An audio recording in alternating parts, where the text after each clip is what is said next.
salah apa? Para muridnya ini, para santrinya ini. Kita salah apa? Berarti ada sesuatu yang salah. Guru diam, ulamanya diam, ya kita harus berhusnudon. Ya kan kemudian kita ini pasti Ustaznya lagi makles ya ini. Buktinya dari awal sampai akhir diam terus. Itu namanya husnudon. Jika bukan ya kita melihat nyata-nyata itu kesalahan, bisa jadi itu bentuk tarbiyah yang diberikan kepada kita. Maka bagaimana kata Rasulullah, "Falyasbir," ibu bersabar. Kalau melihat seorang ulama, ya tidak sesuai yang ibu inginkan. Ibu pernah melihat ada ulama yang salah, mesti akan ibu dapat ibu. Kenapa? Ulama juga manusia. Ingat pesan Rasulullah, kullu ibni Adam khata'un. Semua anak Adam pasti pernah mempunyai salah. Pasti. Ibu mau mencari ulama yang tidak ada salahnya, gak akan pernah ketemu.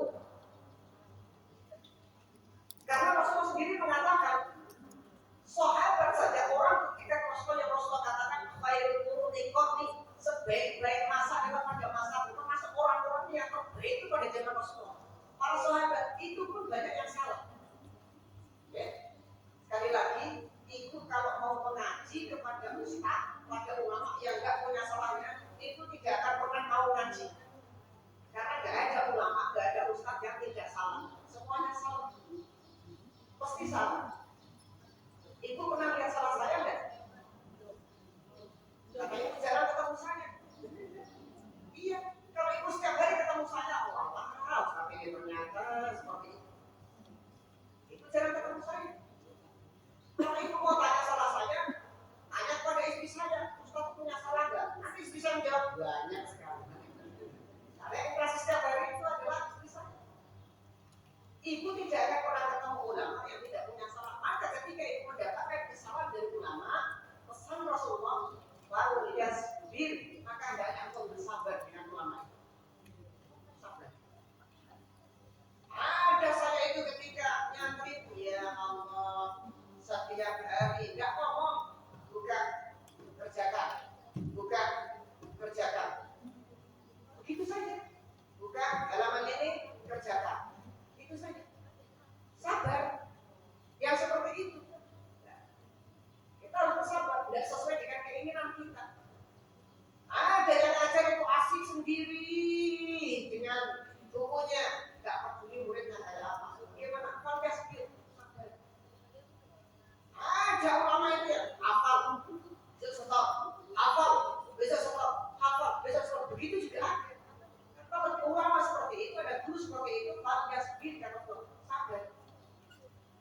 Kalau disuruh hafal berarti bagaimana adabnya? Tadi yang ketiga apa? Sami'na wa ata'na. Maka kalau ada ulama, ada guru memerintahkan kepada muridnya nggak taat, indikasi muridnya nggak sukses. Ya, bisa jadi tidak naik kelas. Ya. Ibu pernah disuruh ustaznya hafal? Pernah. Ibu melakukan atau enggak? Kalau ustaznya nyuruh menghafal, tugas ibu menghafal saja. Mau hafal enggak hafal, itu urusan belakangan. Intinya taat dulu, sami'na wa ata'na. Sukses dunia akhirat. Tapi kalau misalnya ustaznya, gurunya diperintahkan suruh hafal, dia enggak ada niat hafal sama sekali. Beda. Pertama dia tidak hafal, kedua tidak mendapatkan keberkahan dalam kehidupan. Ada yang hafal-hafal, sudah berbulan-bulan enggak hafal-hafal. Dia mendapat pahala dari usaha menghafalnya. Dia sukses dunia akhirat. Walaupun dua-duanya sama-sama enggak hafal. Beda enggak? Sama-sama enggak hafal. Yang satunya santai dengan enggak pernah hafal. Yang satunya hafal terus dia beri tapi enggak hafal. Hasilnya sama-sama enggak hafal. Beda enggak? Dia jawaban Allah beda. Pertama dia ketaatannya kepada ulamanya dia lakukan. Yang kedua dia mendapatkan keberkahan dari mujahadahnya, usahanya. Pahala mengalir untuknya walaupun dia belum hafal. Yang nomor satu tidak punya apa. Intinya menghafal ya. Kalau misalnya disuruh ya sampai nama. Jadi bersabar adalah adab yang keempat ketika kita melihat ustaz kita, guru kita, ulama kita nggak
kemudian dia sepatu 8 bed.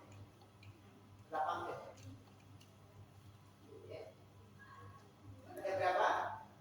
5. Masih ingat yang pertama? Ya, meletakkan husnuzon.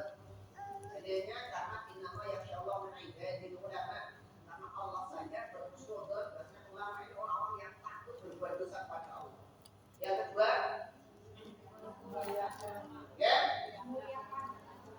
ya, ta'zimul ulama, memuliakan ulama. Ya fa'illahu alladziina aamanu minkum walladziina utul ilma darajat. Surah menjadilah sudah. Yang ketiga, ya, taat kepada ulama karena dia adalah pemimpin dalam masalah agama. Ya ayyuhalladzina amanu atii'u wa atii'u rasulah wa ulil amri minkum. Taat samina wa ta'at. Yang keempat, Faliyasbir, itu berdasarkan hadis Rasulullah, maka hendaknya engkau bersabar ketika tidak sesuai apa yang engkau inginkan para ulama.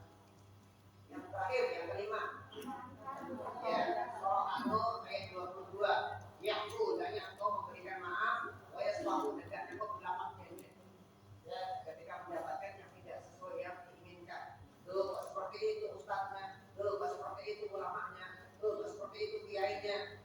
Tuh, kok juga ikut dalam ambil masalah perpolitikan. Tuh, kok malah mengambil jabatan. Jangan dicegah. Ya. Ada kan? Jangan dibenci ya. Didoakan. Kita tidak boleh yang membencinya. Kalau salah, didoakan. Maka sabar. Maksudnya Faliyasbir itu kita sabar kepada mereka, enggak mencaci, enggak memaki, enggak merendahkan, enggak menghina, enggak menghibahnya. Ya, kalau punya kemampuan ya kita nasihati. Walaupun ulama untuk nasihat. Baik, yang terakhir berapa berarti? Ya, tambahan 1. Ya, terakhir. Yang keenam. Saat kita tidak punya kemampuan memberikan nasihat kepada mereka, sementara mereka salah. Saat kita tidak punya kekuatan karena ilmu kita terbatas, juga orang yang pintar sekali. Bagaimana saya memberikan dalil-dalil dan nasihat kepada mereka? Mereka lebih hebat dari mereka pintar apalan hadis dan Qur'annya, tapi mereka berbuat salah. Maka Rasulullah mengatakan, da'watul mar'il muslim li akhihi bidhahil ghaib mustajabah. Rasulullah perintahkan. Dia itu adalah al-muslim li akhihi. Dia seorang muslim dan juga saudara kita. Walaupun ulama, dia kedudukannya sebagai seorang muslim. Rasulullah katakan akhihi, itu juga saudara. Karena sama muslim. Maka bagaimana? Dakwah. Ya, dakwah itu mar'i, maka mendoakan kepada seseorang muslim ya, yang merupakan saudaranya bidhahil ghaib. Sunnahnya kita mendoakan mereka dengan bidhahil ghaib, tanpa kita menyampaikan kepada orang itu. Doakan saja. Jadi adab yang kelima adalah mendoakan mereka. Kalau kita mendoakan mereka tanpa kita memberitahu kepada orang itu, maka kata Rasulullah mustajabah, dia pasti akan dikabulkan oleh Allah. Kalau ada ulama yang itu kok tidak berkenan dengan ulama itu, sikapnya, cara mengambil ya putusannya, doakan dia, kata Rasulullah. Kalau kita mendoakan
dosa yang kita dapatkan. Tapi kalau kita doakan, pahala yang mengalir kepada kita. Ini bedanya orang menghadapi dengan nafsu dan orang menghadapi dengan ilmu. Ini ada. Karena ulama punya kesalahan. Jangan juga menafikan ulama itu banyak kebaikan yang sudah diberikan kepada umat. Jangan sampai ketika berbuat satu kesalahan, kebaikannya sudah kita lupakan semua. Padahal dia hanya melakukan satu dua kesalahan. Inilah jangan sampai terjadi dalam diri kita. Maka pentingnya kita punya ada terhadap para ulama. Jangan sampai kebaikan yang sudah bertahun-tahun diberikan kemudian hilang begitu saja hanya dengan satu yang menurut kita salah. Walaupun menurut orang lain itu tidak salah, kan gitu tuh. Ada yang menurut kita salah, menurut orang lain salah. Ya, apalagi bukan nyatanya kalau itu misalnya satu kebenaran misalnya, maka kita banyak berdoa. Kalau nyatanya apa memang dia salah, apa tadi? Tasbih, kemudian ya sepatu, ya, kemudian memberikan maaf berlapina. 6 ya, 6 ini kita pegang dalam kita berinteraksi dengan para ulama. Karena kita tidak mungkin bisa pisah dengan ulama. Kalau kita ingin meninggalkan ulama, pisah dengan ulama, tidak ada jaminan kita akan selamat dunia akhirat. Kenapa? Karena Allah katakan dalam Al-Quran surah atau ayat 119, agar kita selamat orang beriman itu tugasnya ada dua. Pertama, kita memperbanyak amal soleh. Yang kedua, wakunu ma'as-shodiqin, kita membersamai para ulama, orang-orang yang senantiasa di atas kebenaran. Terima kasih, mudah-mudahan manfaatnya. Assalamualaikum